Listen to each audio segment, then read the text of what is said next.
the burden of seeing countless players getting slaughtered in front of him when there was a chance to save them after killing the Punisher. Now, hearing that, all the players started to see Ryu with respect and admiration. They thought Ryu was a cold-hearted killing machine, but behind the cold-hearted man, there was a kind soul hiding. Hearing this, the angel went into deep thought, saying, "One minute, humans kill each other, and the next minute, they want to save each other. Humans are really weird." But then she turned her head away, saying it's none of her business. Ryu, with a warm smile, thought to himself that these celestial beings would never understand human emotion. Then the angel cleared her throat to get everyone's attention. With a mischievous smile, she announced her intention to announce the top 25% and eliminate the remaining players. A huge hologram appeared in front of everyone, and upon seeing it, every player was bewildered. Ryu alone had killed 3,600 monsters, and on top of that, he was level 30. The second-ranked player hadn't even killed 1,000 monsters. Ryu was simply too much of a monster. As always, the system recognized Ryu as the #1 ranked player worldwide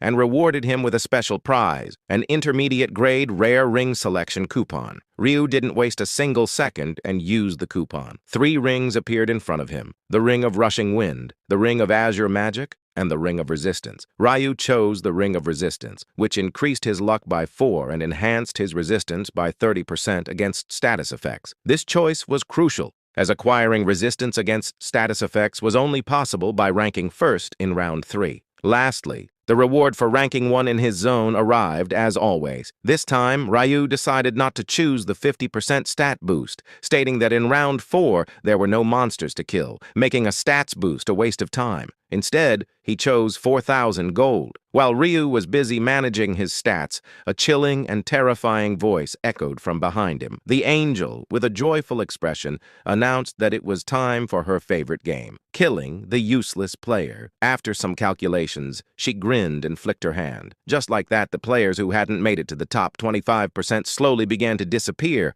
experiencing immense pain. Finally, after agonizing moments, they died, screaming. The scene then shifted, and we saw Shrin waking up from her bed. First, she checked her body for injuries. Then, she slowly got out of bed, and with a flick of her hand, a cute little creature appeared. This creature had a bee-like head, butterfly-like wings, and a bird-like body. The creature landed on her shoulder, and she explained that these cute creatures were fairies. Thanks to them, she had survived round 3, as the fairies worked as shields to protect her and even healed her wound, and took out a purple crystal from her inventory, saying that she had obtained this mysterious crystal while killing monsters. She stood beside the window, pondering whether to give this crystal to Black Scythe and wondering if he would like it. A blush crept onto her face as she thought about it. Meanwhile, as soon as Youngman woke up from his sleep, he grabbed his lantern and angrily threw it into the wall, shattering it. He was sweating and clearly furious because the system had notified him that the penalty had been applied. Now all his stats had been permanently reduced by 50%. Now Youngman was really nervous and worried as he watched his phone ring in his hand. It was a call from his friend, the one on whom he had used his authority skill. After staring at his phone screen for a moment,